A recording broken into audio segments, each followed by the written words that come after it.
ਸਰਬੰਸਦਾਨੀ ਸਾਹਿਬ ਕਮਾਲ ਦਸਮ ਪਾਤਸ਼ਾਹ ਸਾਹਿਬ ਸ੍ਰੀ ਗੁਰੂ ਗੋਬਿੰਦ ਸਿੰਘ ਜੀ ਦਾ ਅੱਜ 354ਵਾਂ ਪ੍ਰਕਾਸ਼ ਦਿਹਾੜਾ।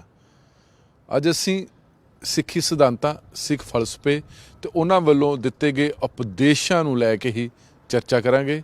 ਤੇ ਸਾਡੇ ਨਾਲ ਅੱਜ ਇਸ ਚਰਚਾ ਦੇ ਵਿੱਚ ਸ਼ਾਮਲ ਨੇ ਪੰਜਾਬ ਸਰਕਾਰ ਚੋਂ ਬਹੁਤ ਹੀ ਉੱਚ ਅਹੁਦੇ ਤੋਂ ਰਿਟਾਇਰ ਹੋਏ ਸਰਦਾਰ ਕੁਲਬੀਰ ਸਿੰਘ ਸਿੱਧੂ। ਸਰਕਾਰ ਦੀ ਦੇਖ ਰੇਖ ਹੇਠ ਜਦੋਂ 1999 'ਚ ਖਾਲਸਾ ਪੰਥ ਦੀ ਸ਼ਤਾਬਦੀ ਮਨਾਈ ਗਈ ਸੀ 300 ਸਾਲਾ, ਉਸ ਸ਼ਤਾਬਦੀ ਸਮੇਤ 9 ਜਿਹੜੀਆਂ ਸਿੱਖ ਪੰਥ ਨਾਲ, ਸਿੱਖ ਕੌਮ ਨਾਲ, ਸਿੱਖ ਫਲਸਫੇ ਨਾਲ ਜਿਹੜੀਆਂ ਸੰਬੰਧਿਤ ਸ਼ਤਾਬਦੀਆਂ ਸੀ, ਉਹਨਾਂ ਦੀ ਹੀ ਦੇਖ ਰੇਖ ਹੇਠ ਮਨਾਈਆਂ ਗਈਆਂ ਸੀ। ਤੇ ਇਸ ਮੁਤਲਕ ਅਸੀਂ ਉਹਨਾਂ ਦੇ ਨਾਲ ਹੀ ਗੱਲਬਾਤ ਕਰਾਂਗੇ ਸਰਦਾਰ ਕੁਲਬੀਰ ਸਿੰਘ ਸਿੱਧੂ ਹੋਣਾ ਨਾਲ। ਸਿੱਧੂ ਸਾਹਿਬ, ਅੱਜ ਸਾਹਿਬ ਕਮਾਲ ਜੀ ਦਾ ਪ੍ਰਕਾਸ਼ ਦਿਹਾੜਾ, ਜਿਨ੍ਹਾਂ ਨੇ ਧਾਰਮਿਕ ਆਜ਼ਾਦੀ ਦੀ ਗੱਲ ਕੀਤੀ, ਮਾਨਵਤਾ ਦੇ ਹੱਕਾਂ ਦੀ ਗੱਲ ਕੀਤੀ, ਪੰਚਾਇਤੀ ਰਾਜ ਦੀ ਗੱਲ ਕੀਤੀ, ਲੋਕ ਰਾਜ ਦੀ ਗੱਲ ਕੀਤੀ।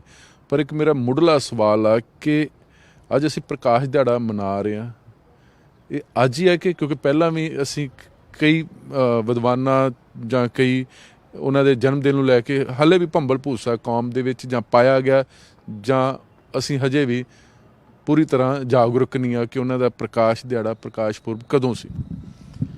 ਜਗਤਾਰ ਜੀ, ਸਭ ਤੋਂ ਪਹਿਲਾਂ ਤਾਂ ਸਾਹਿਬ ਸ੍ਰੀ ਗੁਰੂ ਗੋਬਿੰਦ ਸਿੰਘ ਸਾਹਿਬ ਕਮਾਲ, ਜਿਨ੍ਹਾਂ ਦੇ 'ਚ ਹਰ ਕਮਾਲ, ਹਰ ਹੁਨਰ ਸੀ ਜੀ, ਉਹਨਾਂ ਦੇ ਪ੍ਰਕਾਸ਼ ਦਿਹਾੜੇ 'ਤੇ ਤੁਹਾਨੂੰ, ਤੁਹਾਡੇ ਦਰਸ਼ਕਾਂ ਨੂੰ, ਤੁਹਾਡੇ ਸਰੋਤਿਆਂ ਨੂੰ ਲੱਖ ਲੱਖ ਵਧਾਈ ਹੋਵੇ। ਅਗਲੀ ਗੱਲ ਤੁਸੀਂ ਕੀਤੀ ਹੈ ਕਿ ਕੁਝ ਵਿਦਵਾਨਾਂ ਦਾ ਉਹਨਾਂ ਦੇ ਪ੍ਰਕਾਸ਼ ਪੁਰਬ ਨੂੰ ਲੈ ਕੇ ਮਤਭੇਦ ਹੈ। ਇਸ ਗੱਲ ਵਿੱਚ ਨਾ ਜਾਂਦੇ ਹੋਏ ਮੈਂ ਕਹਾਂਗਾ ਕਿ ਸਿੱਖ ਇਤਿਹਾਸ ਦੇ ਅਨੇਕਾਂ ਹੀ ਘਟਨਾਵਾਂ, ਅਨੇਕਾਂ ਹੀ ਹਿਸਟੋਰਿਕ ਇਵੈਂਟਸ ਜਿਹਨਾਂ ਨੂੰ ਆਪਾਂ ਕਹਿੰਦੇ ਹਾਂ, ਉਹਨਾਂ ਦੇ ਬਾਰੇ ਤਾਰੀਖਾਂ ਦਾ ਭੰਬਲ ਭੂਸਾ ਹੈ। ਉਹ ਕਿਉਂ ਹੈ ਅਤੇ ਕਿਸ ਤਰ੍ਹਾਂ, ਉਹ ਫੇਰ ਗੱਲ ਕਰਾਂਗੇ। ਅੱਜ ਆਪਾਂ ਇਹ ਗੱਲ ਕਰੀਏ ਕਿ ਤਾਰੀਖ ਉਹ 26 ਦਸੰਬਰ ਤੇ 1666 ਨੂੰ ਆਪਾਂ ਮੰਨ ਲਈਏ, ਜਿਹੜੀ ਪੁਰਾਤਨ ਸਮੇਂ ਤੋਂ ਚੱਲੀ ਆ ਰਹੀ ਸੀ। ਉਸ ਨੂੰ ਹੁਣ ਨਾਨਕਸ਼ਾਹੀ ਕੈਲੰਡਰ ਦੇ ਮੁਤਾਬਕ 5 ਜਨਵਰੀ ਰੱਖ ਲਈਏ, ਜਾਂ ਫਿਰ ਜਦੋਂ ਹੁਣ ਨਾਨਕਸ਼ਾਹੀ ਕੈਲੰਡਰ ਅਸੀਂ ਫੇਰ ਆਪਣੇ ਭੰਬਲ ਭੂਸਿਆਂ ਦੇ ਅਨੁਸਾਰ ਤੇ ਆਪਣੀ ਸਿਆਸਤ ਅਨੁਸਾਰ ਬਦਲ ਲਈ ਹੈ, ਤਾਂ ਅੱਜ ਹੁਣ ਭਾਵੇਂ ਅੱਜ ਦੇ ਦਿਨ ਨੂੰ 20 ਜਨਵਰੀ ਰੱਖ ਲਓ, ਪਰ ਜਿਹੜੇ ਮੁਜੱਸਮ ਹੈ, ਜਿਹੜਾ ਉਹਦਾ ਤੱਤ ਹੈ, ਤੱਤ ਗਿਆਨ ਇਹ ਹੈ ਕਿ ਗੁਰੂ ਪਾਤਸ਼ਾਹ ਦਾ, 10ਵੇਂ ਪਾਤਸ਼ਾਹ ਦਸ਼ਮੇਸ਼ ਪਿਤਾ ਦਾ ਅੱਜ ਅਸੀਂ ਜਨਮ ਦਿਨ ਮਨਾ ਰਹੇ ਹਾਂ ਜੀ। ਹੋਰ ਸਰ ਗੱਲ, ਅਗਰ ਮੌਜੂਦਾ ਹਾਲਾਤਾਂ ਦੀ ਗੱਲ ਕੀਤੀ ਜਾਵੇ, ਜਾਂ ਜਿਸ ਤਰ੍ਹਾਂ ਉਹਨਾਂ ਨੇ ਮਾਨਵਤਾ ਦੀ ਗੱਲ ਕੀਤੀ ਹੈਗੀ, ਮਨੁੱਖੀ ਹੱਕਾਂ ਦੀ ਗੱਲ ਕੀਤੀ, ਜਾਂ ਧਾਰਮਿਕ ਆਜ਼ਾਦੀ ਦੀ ਗੱਲ ਕੀਤੀ ਹੈਗੀ, ਜਾਂ ਇੱਕ ਅਕਸਰ ਕਹਿੰਦੇ ਨੇ ਕਿ ਅਸੀਂ ਗੁਰੂਆਂ ਨੂੰ ਤੇ ਮੰਨਦੇ ਨੇ ਲੇਕਿਨ ਉਹਨਾਂ ਦੇ ਅਸੀਂ ਉਪਦੇਸ਼ ਨਹੀਂ ਮੰਨਦੇ ਹੈਗੇ ਜੀ। ਅੱਜ ਵੀ ਇਹ ਜਿਹੜੇ ਤੱਥ ਨੇ ਇਹ ਕਾਇਮ ਨੇ ਜੀ? ਬਿਲਕੁਲ ਠੀਕ ਹੈ ਜੀ ਇਹ ਗੱਲ, ਕਿ ਸਮੇਂ ਦੇ ਚਲਦੇ ਚਲਦੇ ਇਨਸਾਨ ਦੇ ਵਿੱਚ ਅਹਿਸਾਨ ਮੰਦੀ ਵੀ ਹੈ ਜੀ, ਅਹਿਸਾਨ ਫਰਮੋਸ਼ੀ ਵੀ ਹੈ ਜੀ। ਜ਼ਿਆਦਾ ਅਹਿਸਾਨ ਫਰਮੋਸ਼ੀ ਇਸ ਲਈ ਹੈ ਕਿ ਅਸੀਂ ਅਧਿਆਤਮਿਕ ਤੌਰ 'ਤੇ ਕੋਈ ਬਹੁਤਾ ਗਰੋ ਨਹੀਂ ਕਰਦੇ, ਬਹੁਤਾ ਉੱਚੇ ਨਹੀਂ ਜਾਂਦੇ, ਅਤੇ ਫਿਰ ਅਸੀਂ ਸੈਲਫਲੈਸ ਹੋਣ ਦੀ ਬਜਾਏ, ਜਿਹੜੇ ਸਾਨੂੰ ਗੁਰੂ ਸਾਹਿਬਾਨ ਨੇ ਖਾਸ ਤੌਰ 'ਤੇ ਗੁਰੂ ਨਾਨਕ ਦੇਵ ਪਾਤਸ਼ਾਹ ਤੋਂ ਲੈ ਕੇ ਅਤੇ 10ਵੇਂ ਪਾਤਸ਼ਾਹ ਤੱਕ ਜੋ ਗਿਆਨ ਦਿੱਤਾ ਸੀ, ਉਹ ਸੀ ਸਰਬੱਤ ਦੇ ਭਲੇ ਦਾ। ਅਤੇ ਸਰਬੱਤ ਦੇ ਭਲੇ ਦੇ ਲਈ ਸਭ ਤੋਂ ਜ਼ਰੂਰੀ ਗੱਲ ਹੈ ਕਿ ਤੁਸੀਂ ਆਪਣੇ ਸੈਲਫ ਨੂੰ ਪਿੱਛੇ ਪਾਓ, ਸੈਲਫਲੈਸਨੈਸ ਜਿਹੜੀ ਹੈਗੀ ਹੈ ਉਸ ਨੂੰ ਅੱਗੇ ਕਰੋ, ਲੋਕਾਂ ਨੂੰ ਪਹਿਲਾਂ ਕਰੋ, ਲੋਕ ਭਲਾਈ ਨੂੰ ਪਹਿਲਾਂ ਕਰੋ, ਅਤੇ ਉਹੀ ਤੁਹਾਡਾ ਸਰਬੱਤ ਦੇ ਭਲੇ ਦਾ ਸੰਕਲਪ ਹੈ। ਪਰ ਸਾਡੇ ਜੀਵਨਾਂ ਦੇ ਵਿੱਚ ਇੱਕ ਅਹਿਸਾਨ ਫਰਾਮੋਸ਼ੀ ਦਾ ਮਾਦਾ ਹੈ। ਅਸੀਂ ਬਿਲਕੁਲ ਠੀਕ ਹੈ, ਦਿਨ ਦਿਹਾੜ ਜਦੋਂ ਆਉਂਦੇ ਹੈ ਉਦੋਂ ਤਾਂ ਅਸੀਂ ਉਹਨਾਂ ਨੂੰ ਮਨਾਉਂਦੇ ਹਾਂ, ਗੁਰੂ ਸਾਹਿਬਾਨ ਨੂੰ ਅਸੀਂ ਮੰਨਦੇ ਹਾਂ, ਪਰ ਆਮ ਵਿਦਵਾਨ ਇਹ ਗੱਲ ਕਹਿੰਦੇ ਹੈ ਕਿ ਅਸੀਂ ਉਹਨਾਂ ਦੀ ਨਹੀਂ ਮੰਨਦੇ। ਉਹਨਾਂ ਦੀ ਨਹੀਂ ਮੰਨਦੇ ਤੋਂ ਮਤਲਬ ਇਹ ਹੈ ਕਿ ਜਿਹੜਾ ਸਾਡਾ ਸਿੱਖ ਫਲਸਫਾ ਹੈ, ਗੁਰੂ ਨਾਨਕ ਦੇਵ ਦੀ ਕਲਮ ਤੋਂ ਸ਼ੁਰੂ ਹੋਇਆ ਅਤੇ ਸਾਹਿਬ ਕਮਾਲ ਸ੍ਰੀ ਗੁਰੂ ਗੋਬਿੰਦ ਸਿੰਘ ਸਾਹਿਬ ਦੇ ਤਲਵਾਰ ਦੇ ਸਫ਼ਰ ਨਾਲ ਸਰਬੰਸ ਦਾਨ ਤੇ ਪੂਰਾ ਹੋਇਆ, ਉਸ ਨੂੰ ਉਹਨਾਂ ਦੀ ਅਸੀਂ ਮੰਨਦੇ ਨਹੀਂ। ਦੀ ਜੀਵਨ ਸੇਧ, ਉਹਨਾਂ ਵੱਲੋਂ ਦਿੱਤੀ ਜੀਵਨ ਸ਼ੈਲੀ ਦਾ ਅਸੀਂ ਪਾਲਣ ਨਹੀਂ ਕਰਦੇ ਹਾਂ। ਜਿੱਥੋਂ ਤੱਕ ਤੁਸੀਂ ਇਸ ਤੋਂ ਪਹਿਲਾਂ ਮੈਂ ਖੁਦ ਬੜਾ ਚੱਕਰ ਦੇ ਵਿੱਚ ਸੀ ਕਿ ਅਸੀਂ ਦਸੰਬਰ ਦੇ ਅਖੀਰਲੇ ਹਫ਼ਤੇ 22 ਦਸੰਬਰ ਤੋਂ 26 ਦਸੰਬਰ ਤੱਕ ਜਿਹੜੀ ਸਰਬੰਸ ਦਾਨ ਦੀ ਗਾਥਾ ਪੂਰੀ ਹੋਈ ਸੀ, ਵੱਡੇ ਸਾਹਿਬਜ਼ਾਦਿਆਂ ਦੀ ਸ਼ਹੀਦੀ ਚਮਕੌਰ ਦੀ ਗੜੀ, ਸਰਹੰਦ ਦੇ ਸਾਕੇ ਵਿੱਚ ਛੋਟੇ ਸਾਹਿਬਜ਼ਾਦਿਆਂ ਦੀ ਸ਼ਹੀਦੀ ਤੇ ਮਾਤਾ ਗੁਜਰ ਕੌਰ ਦੀ ਸ਼ਹੀਦੀ, ਉਸ ਤੋਂ ਪਹਿਲਾਂ ਗੁਰੂ ਤੇਗ ਬਹਾਦਰ ਪਾਤਸ਼ਾਹ ਦੀ ਸ਼ਹੀਦੀ, ਇਹ ਜਿਹੜੀ ਸਰਬੰਸ ਦਾਨ ਦਾ ਯੱਗ ਸੀ ਉਹ ਜਿਹੜਾ ਪੂਰਨ ਹੋਇਆ ਸੀ ਉਸ ਦਿਨ ਬਿਲਕੁਲ ਠੀਕ ਹੈ, ਸੰਜੀਦਾ ਮਾਹੌਲ ਸੀ, ਸੰਜੀਦਾ ਹੀ ਰਹਿਣਾ ਚਾਹੀਦਾ।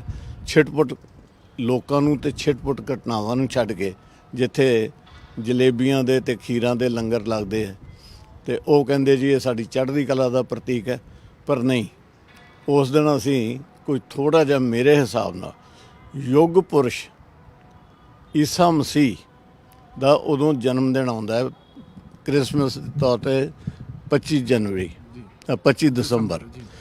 ਤਾਂ ਸਾਡਾ ਉਲਾਰਪਣ ਜਿਹੜੇ ਤਾਂ NRI ਭਰਾ ਸਾਡੇ, ਉਹ ਤਾਂ ਮੈਂ ਉੱਥੇ ਜਾ ਕੇ ਦੇਖਿਆ, ਉਹਨਾਂ ਦੇ ਵਿੱਚ ਵਿਚਰ ਕੇ ਦੇਖਿਆ ਥੋੜ੍ਹਾ ਸਮਾਂ, ਉਹਨਾਂ ਦੀ ਤਾਂ ਸ਼ਾਇਦ ਇੱਕ ਉੱਥੋਂ ਦਾ ਜੈਸਾ ਦੇਸ਼ ਤੈਸਾ ਭੇਸ ਦੇ ਹਿਸਾਬ ਨਾਲ ਗੱਲ ਵਾਜਬ ਕਹਿ ਦਈਏ, ਪਰ ਵਾਜਬ ਉਹ ਵੀ ਨਹੀਂ। ਪਰ ਜਿਹੜੀਆਂ ਇੱਥੇ ਅਸੀਂ ਕਦੇ ਉਹ ਕ੍ਰਿਸਮਸ ਦੀਆਂ ਗਲਾਸੀਆਂ ਖੜਕਾਉਂਦੇ ਆ, ਉਹ ਨਹੀਂ ਬਣਦਾ। ਬੇਸ਼ੱਕ ਈਸਾ ਮਸੀਹ ਆਪਣੇ ਥਾਂ ਤੇ ਯੁੱਗ ਪੁਰਸ਼ ਹੋਏ ਨੇ, ਤਾਂ ਇਸ ਨੂੰ ਮੈਂ ਇੱਕ ਇੰਨੀ ਕੀ ਗੱਲ ਕਹਿ ਕੇ ਸੰਕੋਚ ਦਿੰਦਾ ਕਿ ਬਿਲਕੁਲ ਠੀਕ ਹੈ ਕਿ ਗੁਆਂਢ ਦੇ ਵਿੱਚ ਬਰਾਤ ਵਿਆਹ ਦਾ ਮਾਹੌਲ ਹੋਵੇ, ਪਰ ਤੁਹਾਡੇ ਘਰ ਬਾਬਾ ਜੀ ਪੂਰੇ ਹੋਏ ਪਏ ਹੋਣ, ਤਾਂ ਫਿਰ ਮੈਨੂੰ ਤੁਸੀਂ ਦੱਸੋ ਵੀ ਕਿੰਨੇ ਕੁ ਭੰਗੜੇ ਪਾਓਗੇ ਤੁਸੀਂ। ਹਾਂ, ਫਿਰ ਤੁਸੀਂ ਗੁਆਂਢੀ ਦੀ ਖੁਸ਼ੀ 'ਚ ਤਾਂ ਸ਼ਾਮਲ ਹੋਵੋਗੇ, ਪਰ ਆਪਣੇ ਜੀਵਨ ਦੇ ਵਿੱਚ, ਆਪਣੇ ਜ਼ਿੰਦਗੀ ਦੇ ਵਿੱਚ ਸੰਜੀਦਗੀ ਵਰਤਦੇ ਹੋਏ ਉਦੋਂ ਤੁਸੀਂ ਭੰਗੜੇ ਨਹੀਂ ਪਾਓਗੇ। ਇੱਕ ਗੱਲ ਮੇਰੇ ਇੱਥੇ ਹੋਰ ਕਰਨੀ ਬਣਦੀ ਹੈ, ਉਹ ਗੱਲ ਇਹ ਕਰਨੀ ਬਣਦੀ ਹੈ ਕਿ ਉਸ ਦਿਨ ਜੀ ਮੈਂ ਉਸੇ ਗੱਲ ਤੇ ਆ ਰਿਹਾ ਸੀ। ਹਾਂ, ਚਲੋ ਪਹਿਲਾਂ ਤੁਸੀਂ ਪੁੱਛੋ। ਮੇਰੇ ਕਹਿੰਦੇ ਵੀ ਇੱਕ ਤਾਂ ਚਲੋ ਆ ਤੁਸੀਂ ਕਿਹਾ ਕਿ ਕਿਸੇ ਗੁਆਂਢੀ ਦੇ ਘਰ ਖੁਸ਼ੀ ਹੈ, ਤੇ ਜੇ ਸਾਡੇ ਘਰ ਇਦਾਂ ਦਾ ਗਮਹੀਨ ਮਾਹੌਲ ਹੋਵੇ, ਤੇ ਦੂਜਾ ਨਾਲ ਇਹ ਵੀ ਕਿ ਇਤਿਹਾਸ ਦੇ ਪੰਨਿਆਂ ਦੇ ਵਿੱਚ ਇਹ ਵੀ ਦਰਜ ਹੈ ਕਿ ਜਿਸ ਦਿਨ ਸਾਹਿਬ ਕਮਾਲ ਦਾ ਪ੍ਰਕਾਸ਼ ਦਿਹਾੜਾ, ਉਸ ਦਿਨ ਵੱਡੇ ਸਾਹਿਬਜ਼ਾਦਿਆਂ ਦਾ ਸ਼ਹਾਦਤ ਦਾ ਦਿਨ, ਇਹ ਵੀ ਇੱਕ ਅਦਿੱਤੀ ਮਿਸਾਲ ਹੀ ਹੈ, ਇੱਦਾਂ ਦੀ ਲਸਾਨੀ ਮਿਸਾਲ ਹੋ ਨਹੀਂ ਸਕਦੀ। ਸ਼ੁਕਰ ਹੈ ਜਗਤਾਰ ਵੀਰ, ਜਿੱਥੇ ਮੈਂ ਸਮਝਦਾ ਸੀ ਵੀ ਇਹ ਤਾਂ ਕੁੰਡਲੀ ਮੈਂ ਕੱਢੀ ਹੈ, ਪੰਡਤ ਕੁੰਡਲੀਆਂ ਕੱਢਦੇ ਨਾ, ਤੇ ਮੈਂ 20 ਸਾਲ ਪਹਿਲਾਂ ਇਹ ਕੁੰਡਲੀ ਕੱਢੀ ਸੀ।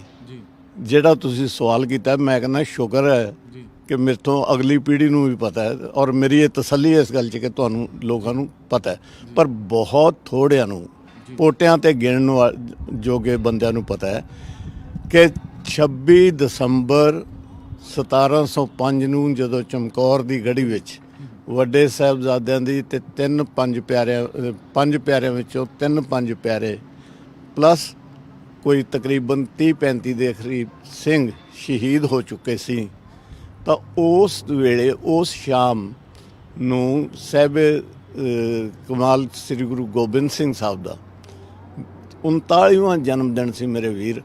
ਤੇ ਮੈਂ ਅੱਜ ਤੋਂ 20 ਸਾਲ ਪਹਿਲਾਂ ਜਦੋਂ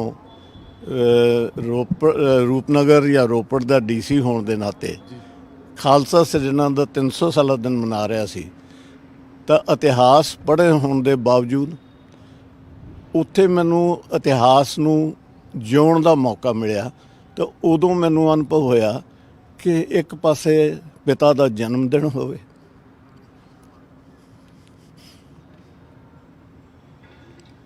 ਦੂਜੇ ਪਾਸੇ ਸਾਹਿਬਜ਼ਾਦਿਆਂ ਦੀ ਸ਼ਹੀਦੀ ਹੋਵੇ, ਪੁੱਤਰਾਂ ਵਰਗੇ ਸਿੰਘਾਂ ਦੀ ਸ਼ਹੀਦੀ ਹੋਵੇ, ਤੇ ਜਿਹੜਾ ਗੁਰੂ ਮਹਾਰਾਜ ਦਾ ਕੌਮ ਦੀ ਖਾਤਰ, ਕੌਮ ਧਰਮ ਤੇ ਕੌਮ ਦੀ ਰੱਖਿਆ ਦੀ ਖਾਤਰ ਸੰਕਲਪ ਜਿਸ ਦੇ ਪਿਤਾ ਵਾਰ ਚੁੱਕੇ ਸੀ, ਉਹ ਨੂੰ ਬੱਚਿਆਂ ਤੇ ਸਾਹਿਬਜ਼ਾਦਿਆਂ ਤੇ ਪਿਆਰੇ ਬੱਚਿਆਂ, ਸਿੱਖ ਬੱਚਿਆਂ, ਸ਼ਹੀਦਾਂ ਸ਼ਹੀਦ ਉਸ ਯੱਗ ਕਹੋ, ਉਹ ਸੰਕਲਪ ਕਹੋ, ਉਸ ਵਿੱਚੋਂ ਆਪਣੀਆਂ ਸ਼ਹੀਦੀਆਂ ਦਾ ਤੋਹਫਾ ਆਪਣੇ ਦਸ਼ਮੇਸ਼ ਪਿਤਾ ਨੂੰ ਦੇ ਰਹੇ ਆ। ਤੇ ਦੂਸਰੇ ਪਾਸੇ ਜੀ ਦਸ਼ਮੇਸ਼ ਪਿਤਾ ਆਪਣੇ ਅਕਾਲ ਪੁਰਖ ਪਿਤਾ ਜੀ ਜੀ ਨੂੰ ਮਾਛੀਵਾੜੇ ਦੇ ਜੰਗਲ ਵਿੱਚੋਂ, ਇਹ ਮੈਂ ਪ੍ਰਮਾਣ ਦੇ ਤੌਰ ਤੇ ਕਹਿ ਰਿਹਾ, ਜਦੋਂ ਸੱਦ ਮਾਰਦੇ ਆ ਮਿੱਤਰ ਪਿਆਰੇ ਨੂੰ ਹਾਲ ਮਰੀਦਾਂ ਦਾ ਕਹਿਣਾ, ਤਾਂ ਉਹ ਸਾਹਿਬਜ਼ਾਦੇ ਤਾਂ ਤੋਹਫਾ ਦੇ ਗਏ ਆਪਣੇ ਗੁਰੂ ਪਿਤਾ ਦੇ ਮਿਸ਼ਨ ਨੂੰ। ਤੇ ਕਿੱਡਾ ਅਲੌਕਿਕ ਜਨਮ ਦਿਨ ਹੋਏਗਾ ਉਸ ਦਿਨ ਮੇਰੇ ਵੀਰ, ਤੇ ਕਿੱਡੀ ਲਾਸਾਨੀ ਸਰਬੰਸ ਦਾਨ ਦੀ ਮਿਸਾਲ ਹੋਏਗੀ ਉਸ ਦਿਨ। ਤੇ 10ਵੇਂ ਪਾਤਸ਼ਾਹ ਅਕਾਲ ਪੁਰਖ ਪਰਮਾਤਮਾ ਦਾ ਸ਼ੁਕਰਾਨਾ ਕਰ ਰਹੇ ਹੈ ਕਿ ਸ਼ੁਕਰ ਹੈ ਮੈਂ ਤੇਰੀ ਅਮਾਨਤ ਤੈਨੂੰ ਮੋੜ ਰਿਹਾ ਜੀ। ਸਰ ਇੱਕ ਹੋਰ ਕਿ ਗੁਰੂ ਸਾਹਿਬ ਨੇ ਤੇ ਔਰਤਾਂ ਦੀ ਹੱਕਾਂ ਦੀ ਵੀ ਗੱਲ ਕੀਤੀ ਕਿ ਜਿਹੜਾ ਔਰਤਾਂ ਨੂੰ ਜਾਂ ਜਿੱਦਾਂ ਪੇਟ ਦੇ ਵਿੱਚ ਕੁੜੀਆਂ ਨੂੰ ਮਾਰਨ ਦਾ ਜਿਹੜੀ ਬੁਰਾਈ ਸੀ, ਤੇ ਕਹਿੰਦੇ ਜਦੋਂ ਉਹਨੇ ਕਿਹਾ ਕਿ ਉਹ ਮੇਰਾ ਸਿੱਖ ਨਹੀਂ ਹੋ ਸਕਦਾ, ਤੇ ਫਿਰ ਜਦੋਂ ਚਮਕੌਰ ਦੀ ਗੜੀ ਵਿੱਚ ਵੱਡੇ ਸਾਹਿਬਜ਼ਾਦੇ ਤੇ ਬਾਕੀ ਸਿੰਘ ਸ਼ਹੀਦ ਹੁੰਦੇ, ਤੇ ਇੱਕ ਬੀਬੀ ਉੱਠ ਕੇ ਆਂਦੀ, ਉਹਨਾਂ ਦਾ ਸੰਸਕਾਰ ਕਰਦੀ ਆ ਉਸ ਮੁਗਲ ਜਿਹੜਾ ਘੇਰਾ ਸੀ ਉਹਨੂੰ ਤੋੜ ਕੇ, ਤੇ ਫਿਰ ਮਾਈ ਭਾਗੋ ਵਰਗੀਆਂ ਵੀ ਉਸੇ ਕੜੀ 'ਚੋਂ ਪੈਦਾ ਹੁੰਦੀਆਂ ਨੇ। ਉਹ ਮੇਰੇ ਵੀਰ ਮਾਤਾ ਗੁਜਰੀ ਜੀ ਤੋਂ ਆਪਾਂ ਜੇ ਇਸ ਪ੍ਰਸੰਗ ਨੂੰ ਸ਼ੁਰੂ ਕਰੀਏ, ਜੀ ਮਾਤਾ ਸਾਹਿਬ ਕੌਰ ਜੋ ਖਾਲਸਾ ਸਿਰਜਣਾ ਹੋਈ ਤਾਂ ਅੰਮ੍ਰਿਤ ਬਾਟਾ ਤਿਆਰ ਕੀਤਾ ਗਿਆ। ਫਿਰ ਉਸ ਤੋਂ ਬਾਅਦ ਲక్ష్ਮੀ ਦੇਵੀ ਜੀ ਸਰਹੰਦ ਦੇ ਕਿਨਾਰੇ, ਜਿਨ੍ਹਾਂ ਨੇ ਛੋਟੇ ਸਾਹਿਬਜ਼ਾਦਿਆਂ ਤੇ ਮਾਤਾ ਗੁਜਰੀ ਲਈ ਭੋਜਨ ਤਿਆਰ ਕੀਤਾ। ਉਸ ਤੋਂ ਬਾਅਦ ਮਾਤਾ ਸ਼ਰਨ ਕੌਰ, ਜਿਨ੍ਹਾਂ ਨੇ ਚਮਕੌਰ ਦੇ ਨਾਲ ਹੀ ਉਹਨਾਂ ਦਾ ਪਿੰਡ, ਹੁਣ ਮੈਨੂੰ ਸ਼ਾਇਦ ਉਹਦਾ ਨਾਮ ਨਾ ਯਾਦ ਸੀ, ਮਾਤਾ ਸ਼ਰਨ ਕੌਰ, ਜਿਨ੍ਹਾਂ ਨੇ ਅੰਗੀਠਾ ਸਜਾਇਆ ਸਾਹਿਬਜ਼ਾਦਿਆਂ ਦਾ ਤੇ ਸਿੰਘਾਂ ਦਾ। ਤੇ ਜਦੋਂ ਮੁਗਲ ਫੌਜਾਂ ਨੇੜੇ ਹੀ ਸੀ ਤੇ ਅੰਗੀਠਾ ਧਦਕਿਆ ਤਾਂ ਉਹਨਾਂ ਨੂੰ, ਮਾਤਾ ਸ਼ਰਨ ਕੌਰ ਨੂੰ ਜਦੋਂ ਫੜਨ ਪਏ, ਮਾਰਨ ਪਏ, ਤਾਂ ਮਾਤਾ ਨੇ ਵੀ ਸ਼ਹੀਦੀ ਪਾ ਲਈ। ਚਮਕੌਰ ਤੋਂ ਬਾਅਦ ਮਾਛੀਵਾੜੇ ਜਾਂਦੇ ਆ ਤਾਂ ਮਾਤਾ ਹਰਦੇਈ ਉਹਨਾਂ ਨੂੰ ਨੀਲੇ ਵਸਤਰ ਪੇਸ਼ ਕਰਦੀ ਹੈ। ਤਾਂ ਇਸ ਸਿੱਖ ਬੀਬੀਆਂ ਦਾ ਇੱਥੇ ਗੱਲ ਥੋੜ੍ਹਾ ਮੁੱਕਣੀ ਹੈ, ਇਹ ਤਾਂ ਸਿੱਖ ਬੀਬੀਆਂ ਦੀਆਂ ਕੁਰਬਾਨੀਆਂ ਕਿੱਥੋਂ ਤੱਕ ਗਈਆਂ। ਇਸ ਤੋਂ ਬਿਨਾਂ ਮੈਂ ਤੁਹਾਡੇ ਨਾਲ ਇੱਕ ਗੱਲ ਥੋੜ੍ਹੇ ਜਿਹੇ ਮਿੰਟਾਂ 'ਚ ਕਰਨੀ ਚਾਹਾਂਗਾ ਕਿ ਗੁਰੂ ਗੋਬਿੰਦ ਸਿੰਘ ਸਾਹਿਬ ਦੀਆਂ ਲਾਸਾਨੀ ਕੁਰਬਾਨੀ ਤੋਂ ਇਲਾਵਾ, ਸਰਬੰਸ ਦਾਨ ਤੋਂ ਇਲਾਵਾ, ਜਿਹੜੀਆਂ ਉਹਨਾਂ ਨੂੰ ਕੌਮੀ ਦੇਣਾ ਆਪਾਂ ਨੂੰ, ਤਾਂ ਉਹਨਾਂ ਦੇ ਵੱਲ ਸਾਡਾ ਕਦੇ ਧਿਆਨ ਹੀ ਨਹੀਂ ਹੋਇਆ। ਗੁਰੂ ਨਾਨਕ ਦੇਵ ਪਾਤਸ਼ਾਹ ਤੋਂ ਦਸਵੇਂ ਪਾਤਸ਼ਾਹ ਤੱਕ ਹਰ ਪਾਤਸ਼ਾਹੀ ਦਾ ਨਵੇਕਲਾ ਸਮਾਜਿਕ ਦੇਣ ਹੈ ਤੁਹਾਨੂੰ। ਸਮਾਜਿਕ ਸਿਰਫ ਸਮਾਜ ਲੈਵਲ ਤੱਕ ਨਹੀਂ, ਕੌਮੀ ਦੇਣ ਹੈ। ਉਸ ਦੀ ਗੱਲ ਸਾਨੂੰ ਪਤਾ ਵੀ ਹੈ, ਫਿਰ ਵੀ ਕਦੇ ਕਰ ਲਾਂਗੇ। ਪਰ ਅੱਜ ਮੈਂ ਤੁਹਾਨੂੰ ਸਾਹਿਬ ਗੁਰੂ ਗੋਬਿੰਦ ਸਿੰਘ ਸਾਹਿਬ ਬਾਰੇ ਗੱਲ ਕਰ ਰਿਹਾ, ਤੇ ਛੇਤੀ ਤੁਸੀਂ ਲਿਖ ਲਿਓ, ਕਿਉਂਕਿ ਤੁਹਾਡੇ ਕੋਲ ਸੁਣ ਲਿਓ, ਕਿਉਂਕਿ ਤੁਹਾਡੇ ਕੋਲ ਸਮੇਂ ਦੀ ਪਾਬੰਦੀ ਵੀ ਹੁੰਦੀ ਹੈ। ਉਹ ਇਹ ਹੈ ਜੀ ਕਿ ਸਰਬੰਸ ਦਾਨ ਵਰਗੀ ਤਾਂ ਅਸੀਂ ਗੱਲ ਮੰਨ ਲਈ ਨਾ, ਕਿ ਇਕੱਲੇ ਦੁਨੀਆ ਦੇ ਨਹੀਂ, ਸੰਸਾਰ ਦੇ ਨਹੀਂ, ਬ੍ਰਹਿਮੰਡ ਦੇ ਇਤਿਹਾਸ ਵਿੱਚ ਇਹ ਸ਼ਾਇਦ ਇਹੋ ਜਿਹੀ ਮਿਸਾਲ ਅੱਜ ਤੱਕ ਨਹੀਂ ਬਣੀ। ਆਰਨਲਡ ਟੋਇਨਬੀ, ਦੁਨੀਆ ਦਾ ਸਭ ਤੋਂ ਪ੍ਰਸਿੱਧ ਅੱਜ ਤੱਕ ਦਾ ਇਤਿਹਾਸਕਾਰ, ਸਵਾਮੀ ਵਿਵੇਕਾਨੰਦ, ਜਿਹਨੂੰ ਅਸੀਂ ਹਿੰਦੂ ਕਹਿ ਕੇ ਤੇ ਗੱਲ ਟਾਲ ਦਿੰਦੇ ਹਾਂ ਇਸ ਪੱਖੋਂ ਕਿ ਉਹ ਤਾਂ ਸਵਾਮੀ ਤਾਂ ਜੀ ਹਿੰਦੂ ਜਿਹੜਾ ਸੀ ਸਮਾਜ ਦਾ ਵਿਦਵਾਨ ਸੀ। ਡਾਕਟਰ ਰਾਧਾ ਕ੍ਰਿਸ਼ਨਨ, ਇਹਨਾਂ ਦੀ ਵੀ ਗੱਲ ਛੱਡੋ। ਬਰਟਰੈਂਡ ਰਸਲ, ਮਹਾਨ ਫਿਲਾਸਫਰ ਇੰਗਲੈਂਡ ਦਾ, ਉਹ ਔਨ ਰਿਕਾਰਡ ਲਿਖ ਗਏ ਹੈ ਕਿ ਇਹੋ ਜਿਹੀ ਕੁਰਬਾਨੀ ਤੇ ਇਹੋ ਜਿਹੀ ਪਰਸਨੈਲਿਟੀ ਨਾ ਅੱਜ ਤੱਕ ਸੰਸਾਰ 'ਤੇ ਆਈ ਹੈ ਤੇ ਅੱਗੋਂ ਆਉਣ ਦੀ ਉਮੀਦ ਵੀ ਨਹੀਂ। ਤਾਂ ਉਹ ਜਿਹੜੀਆਂ ਇਹਨਾਂ ਦੀਆਂ ਦੇਣਾ ਸੀ, ਮੈਂ ਤੁਹਾਡਾ ਸਵਾਲ ਜ਼ਰੂਰ ਬਣਦਾ, ਪਰ ਦੇਣਾ ਬਾਰੇ ਮੈਨੂੰ ਪੁੱਛ ਲਓ ਤਾਂ ਕਿ ਮੈਂ ਉਸੇ ਵੇਗ 'ਚ ਗੱਲ ਕਰਦਾ। ਨਹੀਂ, ਮੈਨੂੰ ਇਹ ਲੱਗਦਾ ਕਿ ਜਿਹੜੇ ਅਸੀਂ ਪੂਰੇ ਵਰਲਡ ਦੇ ਸੰਵਿਧਾਨ ਦੀ ਗੱਲ ਕਰਦੇ ਹਾਂ, ਆਪਣੇ ਸੰਵਿਧਾਨ ਦੀ ਗੱਲ ਕਰਦੇ, ਜਿਹੜਾ ਆਪਣਾ ਸੰਵਿਧਾਨ ਆ ਉਹ ਕਈ ਦੇਸ਼ਾਂ ਦੀ ਸੰਵਿਧਾਨ ਨੂੰ ਮਿਲਾ ਕੇ ਬਣਾਇਆ ਗਿਆ ਹੈਗਾ। ਜਦੋਂ ਅਸੀਂ ਔਰਤਾਂ ਦੇ ਹੱਕਾਂ ਦੀ ਗੱਲ ਕਰਦੇ, ਅਸੀਂ ਮੌਲਿਕ ਅਧਿਕਾਰਾਂ ਦੀ ਗੱਲ ਕਰਦੇ, ਅਸੀਂ ਬਰਾਬਰਤਾ ਦੀ ਗੱਲ ਕਰਦੇ, ਉਹ ਤਾਂ ਗੁਰੂ ਸਾਹਿਬ ਵੀ ਕਰ ਗਏ ਹੈਗੇ ਜੀ, ਅੱਜ ਤੋਂ ਕਈ ਸਾਲ ਪਹਿਲਾਂ ਜੀ। ਮੈਂ ਬਿਲਕੁਲ ਉਹੀ ਗੱਲ, ਜਿਹੜਾ ਗਿਆਨ ਹੈ ਉਹ ਤਾਂ ਗਿਆਨ ਹੀ ਰਹਿਣਾ, ਤੇ ਜਿਹੜੀਆਂ ਇਤਿਹਾਸਕ ਘਟਨਾਵਾਂ ਹੋ ਚੁੱਕੀਆਂ ਉਹਨਾਂ ਨੂੰ ਨਾ ਮੇਰੇ ਵੀਰ ਤੂੰ ਬਦਲ ਸਕਦਾ ਨਾ ਮੈਂ।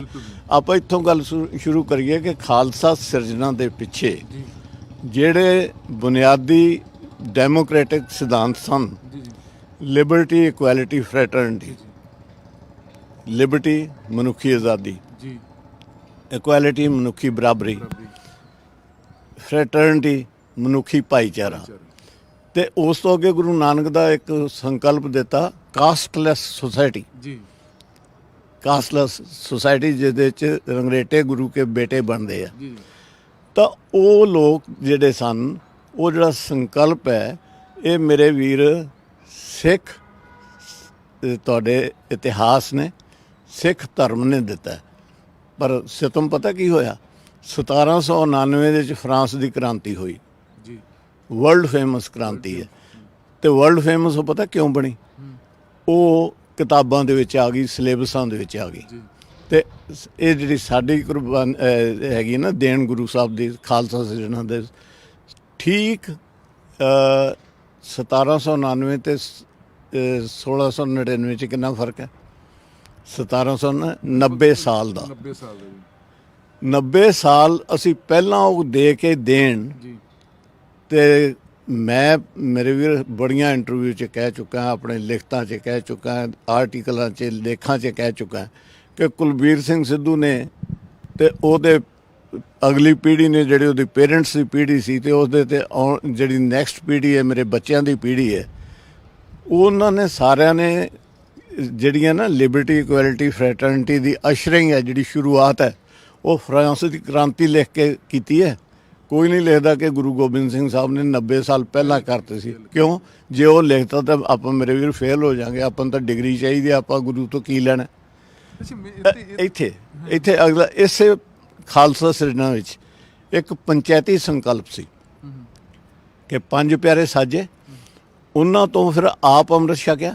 ਮੈਂ ਕਿ ਪੰਚਾਇਤੀ ਰਾਜ ਦਾ ਜਿਹੜਾ ਸੰਕਲਪ ਹੈ, ਮੈਂ ਕਿ ਉਸ ਤੋਂ ਪਹਿਲਾਂ ਤੇ ਜਿਹੜਾ ਜਾਤ ਪਾਤ ਦਾ ਕੋਡ ਉਹ ਵੀ ਖਤਮ ਕਰਤਾ ਨਾ, ਕਿ ਜਿਹੜੇ 5 ਪਿਆਰੇ ਨੇ, ਉਹ ਤਾਂ ਗੁਰੂ ਨਾਨਕ ਦੇਵ ਪਾਤਸ਼ਾਹ ਤੋਂ ਹੀ, ਹਰ ਪਾਤਸ਼ਾਹੀ ਨੇ ਉਸ ਪਾਸੇ ਬਹੁਤ ਯੋਗਦਾਨ ਪਾਇਆ। ਸੰਕਲਪ ਜਿਹੜੇ ਬਾਬੇ ਨਾਨਕ ਨੇ ਸ਼ੁਰੂ ਕੀਤਾ 10ਵੇਂ ਪਾਤਸ਼ਾਹ ਨਾਲ, ਕਿ ਜਿਹੜੇ 5 ਪਿਆਰੇ ਸਾਜੇ ਹੈਗੇ ਸੀ, ਉਹਦੇ 'ਚ ਵੀ ਸਾਰੇ ਛੋਟੇ ਭਾਈਚਾਰੇ 'ਚ ਪੰਚਾਇਤੀ ਕਨਸੈਪਟ ਇਹ ਆਇਆ, ਆਪੇ ਗੁਰਚੇਲਾ। ਜਿਹੜਾ ਭਾਈ ਗੁਰਦਾਸ ਜੀ ਦੂਜੇ ਹੋਏ, ਇੱਕ ਭਾਈ ਗੁਰਦਾਸ ਜੀ ਜਿਹੜੇ ਜਿਨ੍ਹਾਂ ਨੇ ਗੁਰੂ ਅਰਜਨ ਦੇਵ ਪਾਤਸ਼ਾਹ ਨੇ ਸ੍ਰੀ ਗੁਰੂ ਗ੍ਰੰਥ ਸਾਹਿਬ ਲਿਖਵਾਇਆ, ਇੱਕ ਉਹ, ਇਹ ਭਾਈ ਗੁਰਦਾਸ ਜੀ ਦੂਜੇ ਗੁਰੂ 10ਵੇਂ ਪਾਤਸ਼ਾਹ ਵੇਲੇ। ਇਹਨਾਂ ਨੇ ਆਪੇ ਗੁਰਚੇਲਾ ਦਾ, ਜਿਹੜਾ ਆਪਾਂ ਨਿਤ ਕਹਿੰਦੇ ਆਪੇ ਗੁਰਚੇਲਾ, ਆਪੇ ਗੁਰਚੇਲਾ, ਤਾਂ ਉਹ ਜਿਹੜਾ ਸੰਕਲਪ ਸੀ ਉਹ ਪੰਚਾਇਤੀ ਰਾਜ ਦਾ। ਤੇ ਇਸ ਦਾ ਫਿਰ ਅੱਗੇ ਇਕੱਲਾ ਇਹ ਨਹੀਂ ਵੀ ਸਿਧਾਂਤਕ ਪੱਧਰ ਤੇ ਰਿਹਾ, ਇਹ ਪ੍ਰੈਕਟੀਕਲ ਪੱਧਰ ਦੇ ਉੱਤੇ ਚਮਕੌਰ ਦੀ ਗੜੀ ਦੇ ਵਿੱਚ ਉਹੀ 22 ਦਸੰਬਰ 1705 ਨੂੰ ਪੂਰਾ ਹੋਇਆ, ਜਦੋਂ 5 ਜਾਂ 7 ਸਿੰਘਾਂ ਦੀ ਪੰਚਾਇਤ ਰਹਿ ਗਈ, ਲੋਕ ਰਹਿ ਗਏ, ਅਸੀਂ ਸ਼ਹੀਦ ਰਹਿ ਗਏ, ਸਿੰਘ ਰਹਿ ਗਏ। ਤਾਂ ਉਹਨਾਂ ਨੇ ਹੁਕਮ ਕੀਤਾ, ਯੋਧਿਆਂ ਦੇ ਯੋਧੇ ਸ੍ਰੀ ਗੁਰੂ ਗੋਬਿੰਦ ਸਿੰਘ ਸਾਹਿਬ ਨੂੰ, ਜਿਨ੍ਹਾਂ ਦਾ ਆਪਣੀ ਅਰਦਾਸ ਦਾ ਇੱਕ ਹਿੱਸਾ ਸੀ, ਜਬ ਆਓ ਕਿ ਔਦ ਨਿਧਾਨ ਬਣੇ, ਅਥੀ ਰਣ ਮੇਂ ਜੂਝ ਮਰੋ। ਉਹੋ ਜਿਹੇ ਯੋਧਿਆਂ ਨੂੰ ਇਹ ਕਹਿ ਦੇਣਾ ਕਿ ਤੁਸੀਂ ਜੰਗ ਦਾ ਮੈਦਾਨ ਛੱਡ ਦਿਓ, ਪਰ ਪੰਚਾਇਤ ਦਾ ਕਿਹਾ ਨਹੀਂ ਪਾਤਸ਼ਾਹ ਨੇ ਮੋੜਿਆ। ਤੇ ਉਹਦੇ ਪਿੱਛੇ ਉਹਨਾਂ ਦਾ ਤਰਕ ਵੀ ਸੀ ਕਿ ਸਾਹਿਬ ਜੇ ਤੁਸੀਂ ਨਾ ਰਹੇ ਤਾਂ ਖਾਲਸਾ ਪੰਥ ਵੀ ਨਹੀਂ ਰਹਿਣਾ, ਤੇ ਜੇ ਤੁਸੀਂ ਹੋ ਤੇ ਖਾਲਸਾ ਪੰਥ ਵੀ ਹੈ। ਤਾਂ ਉਹ ਪੰਚਾਇਤੀ ਦਾ। ਤੀਸਰਾ ਰੈੱਡ ਕਰਾਸ, ਅਸੀਂ ਕਹਿੰਦੇ ਹਾਂ ਜੀ, ਉਹ ਬੱਲੇ ਬੱਲੇ ਹੈਨਰੀ ਡਿਊਨਾ, ਫਲੋਰੈਂਸ ਨਾਈਟਿੰਗੇਲ ਨੇ 1852 'ਚ ਸ਼ੁਰੂ ਕੀਤੀ ਇਹ ਲਹਿਰ। ਬਿਲਕੁਲ ਠੀਕ ਹੈ ਮੇਰੇ ਵੀਰ, ਕੋਈ ਝੂਠ ਨਹੀਂ, ਰੱਤੀ ਪਰ ਝੂਠ ਨਹੀਂ, ਸੱਚ ਹੈ। ਪਰ ਉਸ ਤੋਂ 151 ਸਾਲ ਪਹਿਲਾਂ 1701 ਦੇ ਵਿੱਚ ਭਾਈ ਕਨਈਆ ਨੂੰ ਇਹ ਕਹਿਣਾ ਕਿ ਤੂੰ ਮਲਮ ਜਦੋਂ ਪਾਣੀ ਤਾਂ ਪਿਆਉਣਾ ਜ਼ਖਮੀਆਂ ਨੂੰ, ਭਾਵੇਂ ਉਹ ਹਿੰਦੂ ਹੈ, ਭਾਵੇਂ ਮੁਸਲਮਾਨ ਹੈ, ਭਾਵੇਂ ਸਿੱਖ ਹੈ, ਤਾਂ ਤੂੰ ਉਸ ਦੇ ਨਾਲ ਭਾਈ ਮਲਮ ਦੀ ਡੱਬੀ ਵੀ ਲੈ ਜਾ, ਠੀਕ ਹੈ। ਤਾਂ ਰੈੱਡ ਕਰਾਸ ਦੇ ਬਾਨੀ ਕੌਣ ਹੋਏ ਜੀ? ਗੁਰੂ ਗੋਬਿੰਦ ਸਿੰਘ ਸਾਹਿਬ, ਕਿ ਹੈਨਰੀ ਡਿਊਨਾ ਤੇ ਫਲੋਰੈਂਸ ਨਾਈਟਿੰਗੇਲ। ਮੇਰੇ ਵੀਰ ਹੀਰ ਨੂੰ ਲੈ ਕੇ ਖੇੜੇ ਰਾਂਝੇ ਰਹਿ ਗਏ, ਮੱਝਾਂ ਚਾਰਦੇ। ਤੇ ਮੈਂ ਤਾਂ ਇਹ ਕਹਿੰਦਾ ਵੀ ਆਪਾਂ ਤਾਂ MA ਡਿਗਰੀਆਂ ਕਰਦੇ ਰਹਿ ਗਏ, ਆਪਾਂ ਨੂੰ ਪੜ੍ਹਾਉਣ ਵਾਲੇ ਵੀ ਪਿੱਛੇ ਰਹਿ ਗਏ, ਆਪਣੇ ਵਿਦਵਾਨ ਵੀ ਪਿੱਛੇ ਰਹਿ ਗਏ, ਆਪਣੇ ਬੁੱਧੀਜੀਵੀ ਵੀ ਪਿੱਛੇ ਰਹਿ ਗਏ, ਆਪਣੇ ਪੰਥਕ ਸਰਕਾਰਾਂ ਵੀ ਪਿੱਛੇ ਰਹਿ ਗਈਆਂ। ਅਸੀਂ ਕਿਸੇ ਨੂੰ ਇਹ ਨਹੀਂ ਗੱਲ ਦੱਸ ਸਕੇ ਕਿ ਗੁਰੂ ਗੋਬਿੰਦ ਸਿੰਘ ਤੇ ਭਾਈ ਕਨ੍ਹਈਆ ਅਸਲੀ ਰੈੱਡ ਕਰਾਸ ਦੇ ਬਾਨੀ ਬਣਦੇ ਮਾਡਰਨ ਜਗਤ ਵਿੱਚ। ਤੁਹਾਨੂੰ ਸਰ ਇਹ ਨਹੀਂ ਲੱਗਦਾ ਕਿ ਮੈਂ ਤਾਂ ਮਹਿਸੂਸ ਕਰਦਾ ਹੈਗਾ ਕਿ ਅਸੀਂ ਆਪਣੀਆਂ ਗਰਜਾਂ ਕਰਕੇ, ਆਪਣੀਆਂ ਲੋੜਾਂ ਕਰਕੇ, ਆਪਣੇ ਨਿੱਜੀ ਸਵਾਰਥਾਂ ਕਰਕੇ ਅਸੀਂ ਧਰਮ ਨੂੰ ਇੱਥੇ ਹੀ ਰੋਕ ਲਿਆ, ਪੰਜਾਬ ਤੋਂ ਬਾਹਰ ਨਹੀਂ ਜਾਣ ਦਿੱਤਾ। ਜਦ ਕਿ ਅੰਗਰੇਜ਼ ਅਧਿਕਾਰੀ ਜਿਨ੍ਹਾਂ ਦੇ ਤੁਸੀਂ ਨਾਮ ਜ਼ਿਕਰ ਕੀਤੇ ਨੇ, ਜਾਂ ਕਹਿ ਰਹੇ ਕਿ ਜਿਹੜੇ ਆਪਣੇ ਫਾਈਨੈਂਸ਼ੀਅਲ ਕਮਿਸ਼ਨਰ ਵੀ ਹੋਏ ਨੇ, ML ਡਾਰਲਿੰਗ, ਉਹ ਵੀ ਕਹਿ ਰਹੇ ਕਿ ਨਹੀਂ, ਸਿੱਖ ਧਰਮ ਤੇ ਪੂਰੀ ਦੁਨੀਆ ਦੇ ਵਿੱਚ ਫੈਲਣਾ ਚਾਹੀਦਾ ਸੀ, ਇਹ ਪੰਜਾਬ ਤੱਕ ਕਿਉਂ ਸੀਮਿਤ ਰਹਿ ਗਿਆ? ਪੰਜਾਬ ਤੱਕ ਸੀਮਤ ਇਸ ਲਈ ਰਹਿ ਗਿਆ ਵੀ ਮੇਰੇ ਵੀਰ, ਅਸੀਂ ਚੜ੍ਹਦੇ ਸੂਰਜ ਨੂੰ ਸਲਾਮ ਕਰਦੇ ਹਾਂ। ਸਾਡੇ ਤੇ ਜਦੋਂ ਪਹਿਲਾਂ ਮੁਗਲਾਂ ਦਾ ਰਾਜ ਸੀ ਗੁਰੂ ਕਾਲ ਦੇ ਵੇਲੇ, ਤਾਂ ਉਦੋਂ ਅਸੀਂ ਗੁਰੂ ਕਾਲ ਦੇ ਜਿਹੜੇ ਸਾਡੇ ਗੁਰੂ ਸਾਹਿਬਾਨ ਨੇ, ਸ਼ਹੀਦ ਨੇ, ਮੁਰੀਦ ਨੇ, ਉਹਨਾਂ ਦੇ ਵੱਲ ਅਸੀਂ ਘੱਟ ਦੇਖਿਆ ਤੇ ਮੁਗਲਾਂ ਦੀ ਖੁਸ਼ਾਮਦਗੀ ਸਾਨੂੰ ਕਰਨੀ ਪਈ ਤੇ ਅਸੀਂ ਕੀਤੀ ਭਾਈ। ਉਦੋਂ ਬਾਅਦ ਅੰਗਰੇਜ਼ ਆ ਗਏ। ਅੰਗਰੇਜ਼ ਨੇ ਸਾਨੂੰ ਗਿਆਨ ਜ਼ਰੂਰ ਦਿੱਤਾ। ਜਿਹੜਾ ਸਿੱਖ ਇਤਿਹਾਸ ਦੀ ਪਹਿਲੀ ਕਿਤਾਬ ਹੈ ਉਹ J.D. ਕਨਿੰਘਮ ਦੀ ਹੈ, ਹਿਸਟਰੀ ਆਫ ਦਾ ਸਿੱਖਸ, ਸਭ ਤੋਂ ਪਹਿਲੀ ਅਥੈਂਟਿਕ ਕਿਤਾਬ, ਠੀਕ ਹੈ। ਤੇ ਉਹਨੇ ਲਿਖੀ ਵੀ ਕਦੋਂ? ਐਂਗਲੋ ਸਿੱਖ ਵਾਰ ਜਿਹੜੀ 1845-46 'ਚ ਹੋਈ। ਉਹ ਲਾਰਡ ਹਾਰਡਿੰਗ ਦਾ ਉਸ ਵੇਲੇ ADC ਸੀ, ਮੇਜਰ ਰੈਂਕ ਦਾ ਆਫਿਸਰ, ਕਮਾਂਡਰ ਇਨ ਚੀਫ ਉਦੋਂ ਲਾਰਡ ਗਫ ਸੀ। ਤਾਂ ਉਸ ਨੇ ਉਹ ਕਿਤਾਬ ਲਿਖੀ। ਉਸ ਦੇ ਕਿਤਾਬ ਲਿਖਣ ਦੇ ਇਵਜ਼ ਦੇ ਵਿੱਚ ਉਹ ਡਿਸਮਿਸ ਵੀ ਹੋਇਆ, ਪਰ ਉਹ ਸੱਚ ਲਿਖ ਗਿਆ। ਤੇ ਉਦੋਂ ਬਟ ਇਨ ਜਨਰਲ ਸਾਡੀ ਜਿਹੜੀ ਮਥਾਜੀ ਸੀ ਉਹ ਅੰਗਰੇਜ਼ ਸਰਕਾਰ ਵੱਲ ਸੀ ਤੇ ਅਸੀਂ ਇਸ ਗੱਲ ਬਾਰੇ ਚੁੱਪ ਰਹੇ। ਅੱਛਾ, ਉਹਦੇ ਵਿੱਚ ਹੁਣ ਜੰਗ ਦੀ ਗੱਲ ਚੱਲੀ ਹੈ। ਹੋਲਾ ਮਹੱਲਾ ਦੇ ਰੂਪ ਵਿੱਚ ਮੇਰੇ ਵੀਰ, ਜਿਹੜੇ ਉੱਥੇ ਖਾਲਸਾ ਸਾਜਿਆ ਗਿਆ, ਉਹਨਾਂ ਨੂੰ ਸਰੀਰਕ ਬਲ ਤੇ ਬੁੱਧੀ, ਚੜ੍ਹਦੀ ਕਲਾ ਦੇਣ ਲਈ ਜਿਹੜਾ ਉੱਥੇ ਉਹਨਾਂ ਨੂੰ ਮਾਰਸ਼ਲ ਆਰਟਸ, ਤੀਰ ਅੰਦਾਜ਼ੀ, ਘੋੜ ਸਵਾਰੀ, ਘੋਲ, ਦੰਗਲ, ਸੌਂਚੀ ਪੱਤੀ, ਅੱਛਾ, ਤਲਵਾਰਬਾਜ਼ੀ, ਨੇਜ਼ਾਬਾਜ਼ੀ ਸਿਖਾਈ ਗਈ। ਇਸ ਨੂੰ ਅੰਗਰੇਜ਼ਾਂ ਨੇ 1896 'ਚ ਜਿਹੜੀਆਂ ਮਾਡਰਨ ਓਲੰਪਿਕਸ ਆ ਉਹ 1896 ਸ਼ੁਰੂ ਹੋਈਆਂ। ਐਂਸ਼ੀਅੰਟ ਓਲੰਪਿਕਸ 770-72 ਈਸਵੀ ਪਹਿਲਾਂ ਐਥਨਸ ਦੇ ਵਿੱਚ, ਯੂਨਾਨ ਦੇ ਵਿੱਚ ਹੋਈਆਂ ਸੀ। ਤਾਂ ਜਿਹੜੀ 1896 ਦੇ ਵਿੱਚ ਇਹ ਖੇਡਾਂ ਹੋਈਆਂ ਤੇ ਇਹਨਾਂ ਦਾ ਸ਼ੁਰੂ ਕਰਨ ਵਾਲਾ ਸੀ ਫਰਾਂਸ ਦਾ ਲੀ ਕੌਬਰਤਨ। ਤਾਂ ਮੇਰੇ ਵੀਰ, ਅਸੀਂ ਜਿਹੜਾ ਹੋਲਾ ਮਹੱਲਾ ਮਾਡਰਨ ਓਲੰਪਿਕਸ ਦਾ ਜਿਹੜਾ ਅਸੀਂ ਅਗਰਗਾਮੀ ਕਹਿ ਲਈਏ, ਤਾਂ ਉਸ ਤੋਂ ਪਹਿਲਾਂ ਫੋਰ ਰਨਰ ਕਹਿ ਦਈਏ, ਉਸ ਨੂੰ ਇੰਨਾ ਪਿੱਛੇ ਪਾ ਦਿੱਤਾ। ਜਿਹੜਾ ਕਿ 200 ਸਾਲ ਬਾਅਦ ਦੀ ਇਵੈਂਟ ਹੈ 1896 ਦੀ, ਉਸ ਨੂੰ ਤਾਂ ਅਸੀਂ ਕਹਿੰਦੇ ਹਾਂ ਜੀ ਕਿ ਇਹ ਮਾਡਰਨ ਓਲੰਪਿਕਸ ਲੀ ਕੌਬਰਤਨ ਦੀ ਦੇਣ ਹੈ। ਤੇ ਗੁਰੂ ਗੋਬਿੰਦ ਸਿੰਘ ਸਾਹਿਬ ਦਾ ਜਿਹੜਾ ਖਾਲਸਾ ਸੀ ਤੇ ਉਸ ਦੇ ਜਿਹੜੇ ਕਰਤੱਵ ਸੀ ਉਹ ਪਿੱਛੇ ਰਹਿ ਗਏ। ਸਿਰਫ ਕਾਰਨ ਪਤਾ ਕੀ? ਉਹ ਕਾਰਨ ਬੜਾ ਸਿੱਧਾ ਭਰਾਵਾ। ਤੀਰ ਅੰਦਾਜ਼ੀ ਨੂੰ ਆਰਚਰੀ ਕਹਿਤਾ, ਘੋੜਾਂ ਨੂੰ ਰੈਸਲਿੰਗ ਕਹਿਤਾ, ਘੋੜ ਸਵਾਰੀ ਨੂੰ ਤੁਸੀਂ ਉਹ ਕੀ ਕਹਿੰਦੇ ਹੋ, ਇਕੁਇਸਟੇਰੀਅਨ ਕਹਿਤਾ। ਤੇ ਉਹ ਫਿਰ ਉਹੀ ਗੱਲ, ਸਾਡਾ ਸਾਰਾ ਹੀ ਏਜੰਡਾ, ਸਾਡਾ ਸਾਰਾ ਹੀ ਇਤਿਹਾਸ ਹਾਈਜੈਕ ਹੀ ਹੋ ਗਿਆ ਜੀ। ਸਰ, ਮੇਰਾ ਆਖਰੀ ਸਵਾਲ ਆ ਕਿ ਜਦੋਂ ਵੀ ਕੋਈ ਸਿੱਖ ਗੱਲ ਕਰਦਾ ਉਹ ਕਹਿੰਦਾ ਕਿ ਮੈਂ ਬਾਬੇ ਨਾਨਕ ਦਾ ਸਿੱਖ ਹਾਂ ਜੀ। ਜਦ ਅਸੀਂ ਕਿਸੇ ਮੋਰਚੇ 'ਚ ਡਟ ਜਾਂਦੇ ਹੈਗੇ ਨੇ, ਇਹ ਕਹਿੰਦੇ ਦਸ਼ਮ ਪਾਤਸ਼ਾਹ ਦੇ ਪੁੱਤ, ਅਸੀਂ ਦਸ਼ਮ ਪਾਤਸ਼ਾਹ ਦੇ ਪੁੱਤ ਆ ਜੀ। ਕਿਸਾਨੀ ਅੰਦੋਲਨ ਨੂੰ ਉਸ ਦਸਮ ਪਾਤਸ਼ਾਹ ਦੇ ਜਿਹੜੇ ਆਪਣੇ ਆਪ ਨੂੰ ਪੁੱਤ ਖਾਉਂਦੇ ਜਾਂ ਉਹਨਾਂ ਦਾ ਜਿਹੜਾ ਸੰਕਲਪ ਆ, ਉਹਨੂੰ ਅਸੀਂ ਜੋੜ ਕੇ ਦੇਖ ਸਕਦੇ ਜੀ? ਦੇਖੋ, ਇਸ ਦੇ ਵਿੱਚ ਗੱਲ ਦਸਵੇਂ ਪਾਤਸ਼ਾਹ ਦੇ ਪੁੱਤ ਬੜੀ ਵੱਡੀ ਗੱਲ ਹੈ ਜੀ, ਪਰ ਇਸ ਦੇ ਵਿੱਚ ਮੈਂ ਇੱਕ ਸੰਕਲਪ ਹੋਰ ਨਾ ਤੁਹਾਨੂੰ ਐਡ ਕਰਾਂ, ਜਿਹੜਾ ਗੁਰੂ ਗੋਬਿੰਦ ਸਿੰਘ ਸਾਹਿਬ ਨੇ ਦੁਨੀਆ ਦੇ ਧਰਮ ਦੇ ਇਤਿਹਾਸ ਵਿੱਚ, ਜਿਹਨੂੰ ਥਿਓਲੋਜੀ ਕਹਿੰਦੇ ਆ, ਉਸ ਦੇ ਵਿੱਚ ਦਿੱਤਾ, ਦੇ ਰਹਿਤ ਗੁਰੂ। ਸ਼ਬਦ ਗੁਰੂ ਨੂੰ ਉਹਨਾਂ ਨੇ ਗੁਰਗੱਦੀ ਦਿੱਤੀ। ਤਾਂ ਜਿਹੜੇ ਹੁਣ ਕਹਿੰਦੇ ਅਸੀਂ ਦਸਵੇਂ ਪਾਤਸ਼ਾਹ ਦੇ ਪੁੱਤਰ ਹੈ, ਉਹ ਕੀ ਪਹਿਲਾਂ ਜਿਹੜਾ ਦੇਹਧਾਰੀ ਗੁਰੂ ਨੂੰ ਉਹਨਾਂ ਨੇ ਤੁਹਾਨੂੰ ਪਿਤਾ ਬਣਾ ਕੇ ਤੁਹਾਡੀ ਵਿਰਾਸਤ ਕਾਇਮ ਕਰ ਗਏ, ਕੀ ਉਸ ਨੂੰ ਉਹ ਸਮਝਦੇ ਆ, ਕੀ ਉਸ ਦੇ ਫਲਸਫੇ ਨੂੰ ਸਮਝਦੇ ਆ, ਕੀ ਉਸ ਤੋਂ ਜੀਵਨ ਸੇਧ ਲੈਂਦੇ ਆ, ਕੀ ਉਹਨਾਂ ਦੀ ਜੀਵਨ ਸ਼ੈਲੀ ਉਸ ਉਹਨਾਂ ਮਹਾਨ ਅਸੂਲਾਂ ਦੀ ਧਾਰਨੀ ਹੈਗੀ ਹੈ। ਤਾਂ ਜੇ ਨਹੀਂ ਹੈ ਤਾਂ ਫਿਰ ਬਈ ਅਸੀਂ 10ਵੇਂ ਪਾਤਸ਼ਾਹ ਦੇ ਪੁੱਤ ਹੈ, ਨਾਰਾ ਬਹੁਤ ਹੈ ਤੇ ਕਰਮ ਛੋਟਾ ਹੈ। ਨਾਰਾ ਵੱਡਾ ਹੈ, ਕਰਮ ਛੋਟਾ ਹੈ। ਜਾਂਦੇ ਜਾਂਦੇ ਕੋਈ ਸਵਾਲ ਹੈ ਕਿ ਤੁਸੀਂ 9 ਸ਼ਤਾਬਦੀਆਂ ਤੁਹਾਡੀ ਤਜਰਬਾ ਤੁਸੀਂ ਉੱਥੋਂ ਕੀਤਾ ਗਿਆ, ਕਰਵਾਈਆਂ ਵੀ ਹੈਗੀਆਂ ਜੀ। ਸ਼੍ਰੋਮਣੀ ਗੁਰਦੁਆਰਾ ਪ੍ਰਬੰਧਕ ਕਮੇਟੀ ਦਾ ਵੀ ਰੋਲ ਹੁੰਦਾ, ਸੂਬਾ ਸਰਕਾਰਾਂ ਦਾ ਵੱਡਾ ਰੋਲ ਹੁੰਦਾ। ਹਰ ਸ਼ਤਾਬਦੀ ਦੇ ਵਿੱਚ ਅਸੀਂ ਇੱਕ ਸੰਕਲਪ ਲੈ ਕੇ ਚੱਲਦੇ ਹਾਂ ਕਿ ਇਹ ਜਿਹੜੀ ਸ਼ਤਾਬਦੀ ਇਸ ਵਾਰ ਸਮਰਪਿਤ ਹੋਈ ਆ, ਸਾਡਾ ਅਗਲਾ ਮਿਸ਼ਨ ਹੋਏਗਾ। ਸ਼ਤਾਬਦੀ ਤਾਂ ਅਸੀਂ ਮਨਾ ਲੈਂਦੇ ਹੈਗੇ ਨੇ, ਜ਼ੋਰਾਂ ਸ਼ੋਰਾਂ ਦੇ ਨਾਲ ਮਨਾਉਂਦੇ, ਬੜੇ ਉਤਸ਼ਾਹ ਦੇ ਨਾਲ ਮਨਾਉਂਦੇ, ਪਰ ਜਿਹੜਾ ਅਸੀਂ ਸ਼ਤਾਬਦੀ 'ਚ ਇੱਕ ਮਿਸ਼ਨ ਲੈ ਕੇ ਚੱਲਦੇ ਨਾ, ਉਹ ਪਿੱਛੇ ਰਹਿ ਜਾਂਦਾ ਹੈਗਾ ਜੀ।